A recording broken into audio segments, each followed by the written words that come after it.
It's Tuesday, April 5. In the headlines, sectoral debates start in the lower house. Caricom to discuss Jamaica's bid for the Commonwealth Secretary General post. Regionally, LIAT workers receive their severance pay. And in sports, Andre Russell joins the Trinidad Night Riders. This is the news on PBC Jamaica. I am Simone Absalom Gill.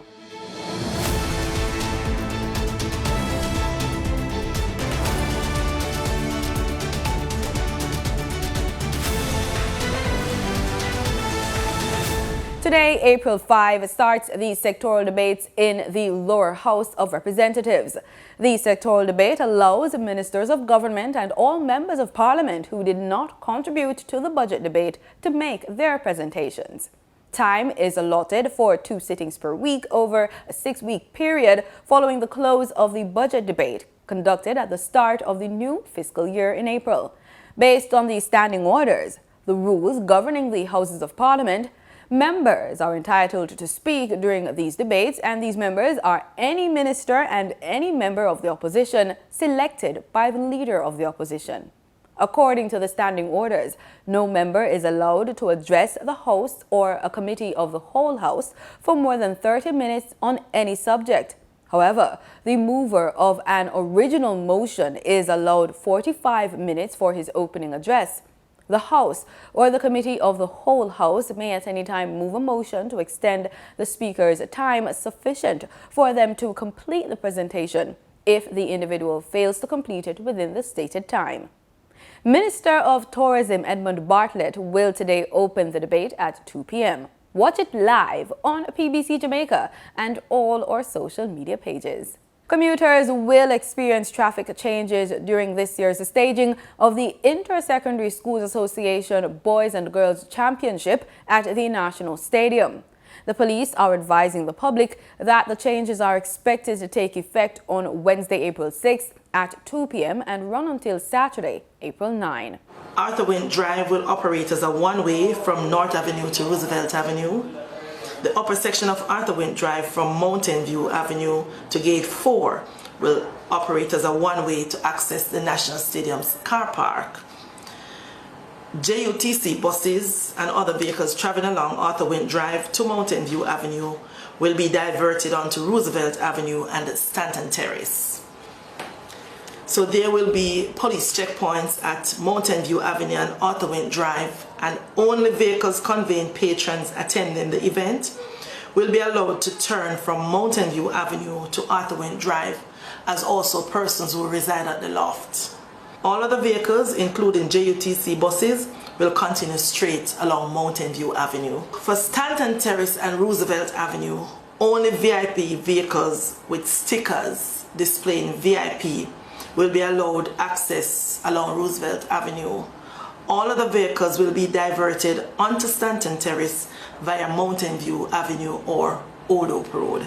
There are some areas which will be designated no parking area, and these will be Arthur Wint Drive, Roosevelt Avenue, Stanton Terrace, Mountain View Avenue between Nannyville and Old Oak Road, Latham Avenue, and North Avenue.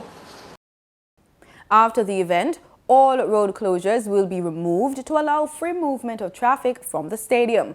However, Arthur Wint Drive will operate as a one-way from the stadium to Tom Redcombe Avenue. This is the first time in 2 years that the event is being held with patrons in attendance after it was cancelled because of the COVID-19 pandemic. As many as 20,000 spectators, 16,500 in bleachers, and 3,500 in grandstand can be accommodated each day. Jamaican youth and entrepreneurs are being encouraged to take advantage of career opportunities in the country's tourism sector. That was the message from Abigail Henry of the Tourism Awareness Unit at the Jamaica Tourist Board. She was speaking at the Tourism Product Development Limited TPDCO's first hybrid youth information session. Visitors want to connect. They want to connect with you. Mrs. Brown mentioned the shortage in the industry and the need to build up our workforce because we are expecting higher levels of traffic to some of these big attractions. Something else to consider is that visitors are concerned with ease of transportation and getting around the island as they move from these experiences, these attractions. And transportation and scarcity of rental cars is actually a global issue that's being reported on in different countries. People are increasingly interested in ride-share services like Lyft and Uber. Here in Jamaica, of course, we have our registered carriers, we have Juto and our licensed taxis. Ms. Henry says it's predicted that tourism arrivals could grow between 30 to 78% this year. It's a very big growth. After being in lockdown, we're separated from our friends and our family. People are eager to travel. They want to have new and exciting experiences. And of course, there's all that pent-up demand, which bodes well for the continued growth of the industry. So, as activity is increasing, there's an increased demand for labor and personnel in the industry. So I want to frame by saying there is definitely opportunity out there for job seekers and entrepreneurs. TPDCO's Let's Talk Tourism Youth Forum was held under the theme Diversifying Skill Sets for the Evolving Tourism Industry. The event was streamed live by the PBCJ. If you missed it, you can watch the event on our social media platforms. Caricom leaders are to meet later this week to discuss the announcement that Foreign Affairs Minister Kamina Johnson-Smith will challenge the incumbent Baroness Patricia Scotland for the post of Commonwealth Secretary General. Baroness Scotland was elected to the post at the Commonwealth Heads of Government meeting in Malta in 2015, and her re-election was scheduled to take place during a June Commonwealth Summit in Rwanda. The Tax Administration of Jamaica, TAJ, is advising all property owners that property tax payment for 2022-2023 fiscal year is now due. The TAJ system has been updated to reflect the liabilities for the period and is now available for online payments. Persons will have until April 30 to make their payment without any penalty being applied, using a wide range of payment options instead of visiting a tax office. Property tax payments can be made in full, half-yearly or quarterly installments, and property tax liabilities may be ascertained using the TAJ's online query feature via www.jamaicatax.gov.jm. Property owners must have their valuation number ready to check the status of their property tax going back 7 years. Minister of Justice Delroy Chuck is encouraging Jamaicans to provide the security forces with information about persons who are engaged in criminal activities. Minister Chuck was speaking at the ministry's Alternative Dispute Resolution Services Public Education Campaign session at the Mannings School in Savannah Lamar, Westmoreland recently. Minister Chuck reminded citizens that if they wanted a peaceful Jamaica, they too must play their part by taking a stand against crime and violence and passing on any information they have to the relevant authorities. The session was also addressed by representatives of the Justice Ministry and Alternative Dispute Resolution Services entities who provided information about the services available. The public education campaign will, among other things, seek to address various types of disputes and emphasize the effectiveness of the ADR methods to provide redress and restore relationships. Time to check in with the world of business with Danita Rodney.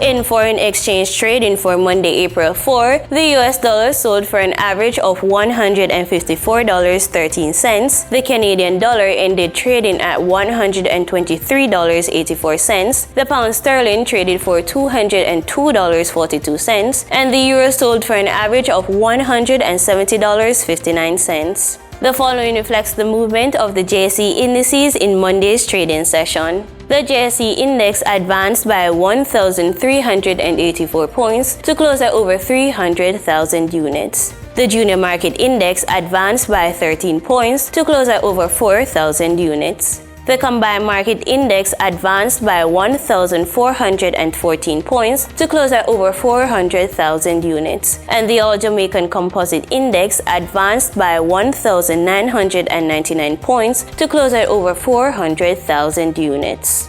Overall market activity resulted from trading in 110 stocks, of which 56 advanced, 35 declined, and 19 traded firm. Stocks advanced for 138 Student Living Jamaica Limited, AMG Packaging and Paper Company Limited, and Blue Power Group Limited. Stocks declined for 1834 Investments Limited, Access Financial Services Limited, and Barita Investments Limited. Trading firm were 138 Student Living Jamaica Limited Variable Preference, Berger Paints Jamaica Limited, and Caribbean Cream Limited. Trans-Jamaican Highway Limited was the volume leader with over 2.7 million units, followed by 138 Student Living Jamaica Limited with over 2 million units and Wigton Wind Farm Limited ordinary shares with over 1 million units. In regional stocks on the Trinidad and Tobago Stock Exchange, Clico Investment Fund was the sole security trading over 26,000 shares. The Barbados Stock Exchange saw Goddard Enterprises Limited as the volume leader with over 6,000 shares. They were followed by West India Biscuit Company Limited, which traded 272 shares. In market data for oil prices rose on Tuesday as the United States and Europe planned new sanctions for Russia over alleged war crimes in Ukraine, and concerns continue to rise over tighter global supply. Brent crude was up $1.17 or 1.1% to $108.70 a barrel, and West Texas Intermediate crude was up $1.15 or 1.1% at $104.43 a barrel. Continuing in oil, Guyana's government has granted permission for U.S. supermajor ExxonMobil to develop a fourth offshore oil and gas field, and the company says it has made a final investment decision on the $10 billion project. The aim is to produce up to 250,000 barrels per day. Gordon Mosley has the story. The ExxonMobil company has announced that when the recently approved Yellowtail Oil Development Project goes into full operation offshore Guyana, it will produce approximately 250,000 barrels of oil per day from 2025. In a statement today, the company explained that production from the third floating production, storage and offloading vessel, One Guyana, will develop an estimated resource of more than 900 million barrels of oil. The $10 billion project will include 6 drill centers and up to 26 production and 25 injection wells. ExxonMobil said its ongoing offshore exploration in Guyana has discovered a recoverable resource of more than 10 billion oil equivalent barrels, and it anticipates up to 10 projects on the Stabroek Block to develop the resource. ExxonMobil Guyana Chief Executive Officer Alastair Rutledge said the new project further showcases the success of the partnership with Guyana. The Yellowtail development underscores the great partnership between ExxonMobil and Guyana as we garner value for all involved and provide the world with a reliable source of energy in a safe and responsible manner. Mr. Rutledge also noted that the benefits for the country and its people will be bigger. Additionally, we will soon award a contract for a project shore base that will support Yellowtail and future projects, enabling increased fabrication and load-out activities in Guyana. This is expected to generate more jobs and business opportunities for Guyanese, as well as providing a foundation for a larger port facility on the Demerara River.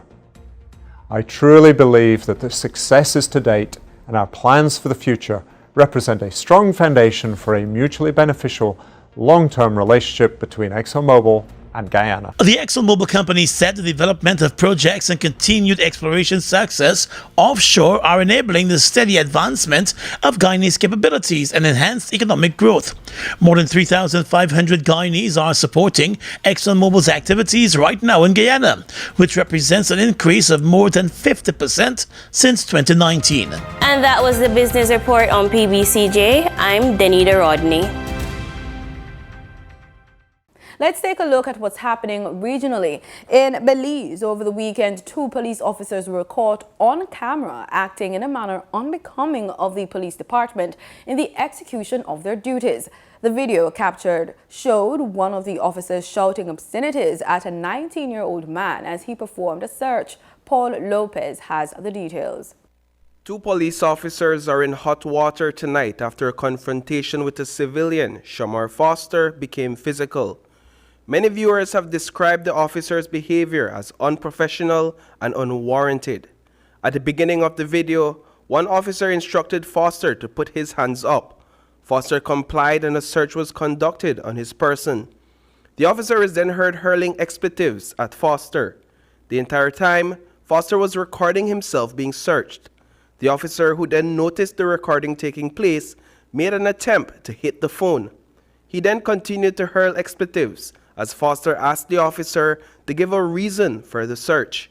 At that moment, the officer increased his verbal assaults, thereafter threatening to charge the young man for assaulting a police officer. It is clear from the video that the police officer was never assaulted. The young man held up his phone camera to catch both himself and the officers in frame. That is the moment the officer hit Foster's hand, which caused the phone to fall to the ground. During the search, Foster kept identifying himself as a boat captain and tour guide. He said that he was at the airport to catch a flight to return to work on one of the islands. But then the other officer tells the young man that she doesn't know if he is a tour guide because of how he is dressed. The male officer then asked the young man if he has the words tour guide marked on him. At that moment, a bystander intervened in defense of the young man. The bystander is being hailed a hero by many for standing up against the police officer. Reporting for News 5, I am Paul Lopez.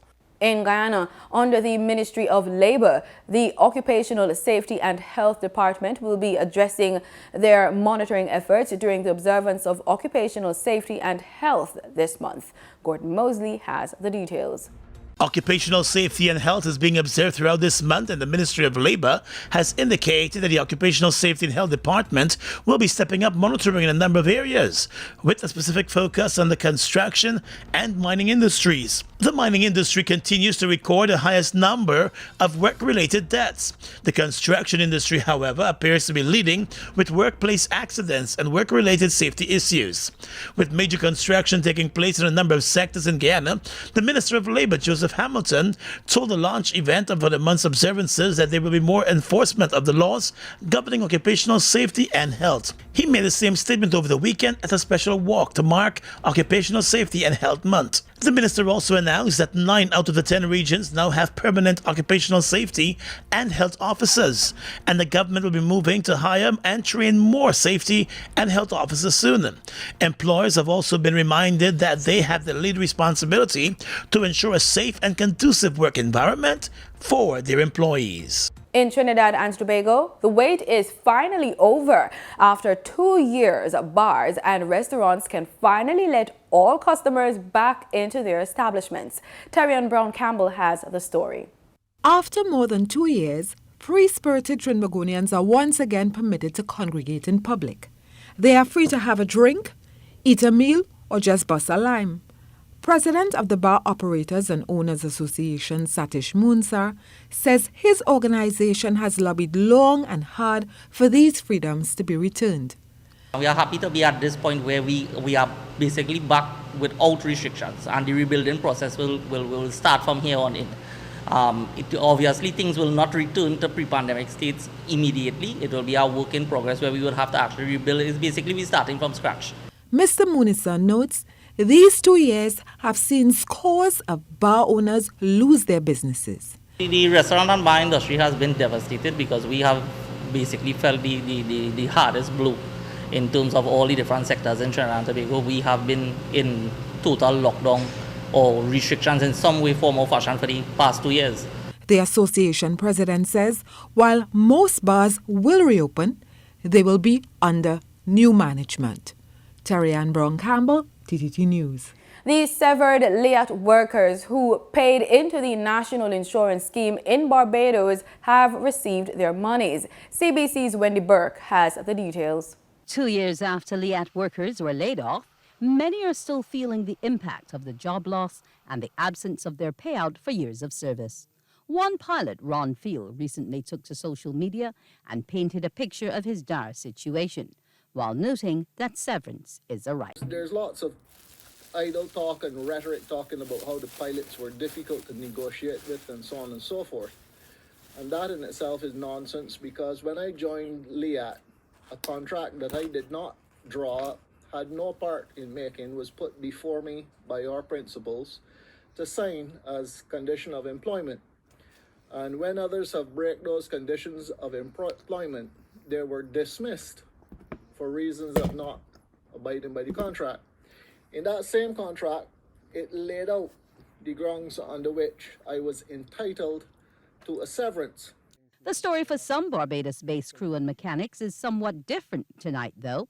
7 of them who were paying into the local national insurance scheme have now received their severance. They're the last of the 27 former workers to receive their funds. Theirs took longer than the others because they had to go before arbiters, and this was done in early December last year. Wendy Burke, CBC News. In sports, the 5-day Issa Grace Kennedy Boys and Girls Athletics Championships began at the National Stadium today, April 5. Jamaica College and Edwin Allen High are racing to defend their respective titles. With the DRMA lifted, patrons can fill up to 70% of the stadium, but there are some restrictions. Senior Superintendent of Police Stephanie Lindsay says certain items are not allowed inside the venue. There'll be no knives, ice picks, machetes, aerosol spray, large glues, glass bottles, lighters, frozen water or drinks, DVD or video recorders, alcohol, and as it relates to umbrellas, no umbrellas with pointed tips will be allowed inside of the National Stadium. It is also important for patrons to note that no firearms will be allowed inside of the National Stadium during the event. SSP Lindsay says patrons and vendors will be subject to search before entering the venue. The emphasis that will be placed on preventing contraband from entering the stadium. Persons will be subjected to searches by the police at the various locations as well as security personnel. So this will also include vendors who will be accessing the facility. And we are also encouraging the vendors who are designated to sell to remain in the designated areas, because we want to make sure that we have a very smooth event and things are not interrupted by persons not following the rules.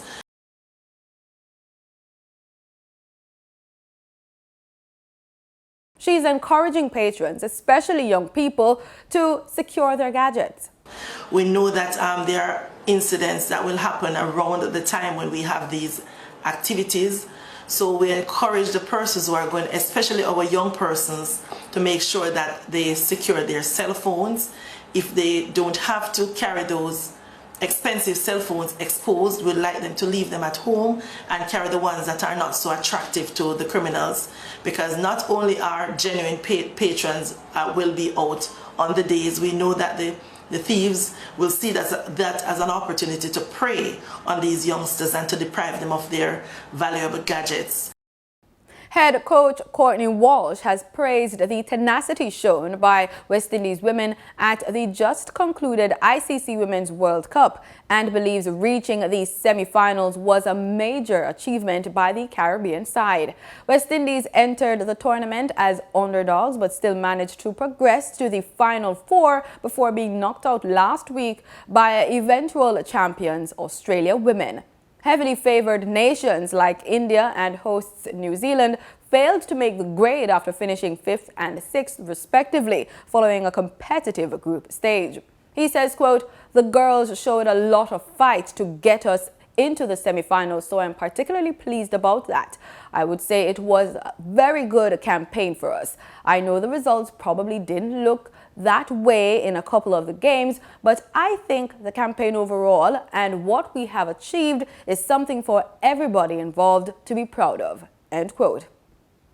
Trinbago Knight Raiders have responded to last year's failed campaign by signing T20 megastars Andre Russell and Nicholas Puran for the upcoming edition of the Caribbean Premier League.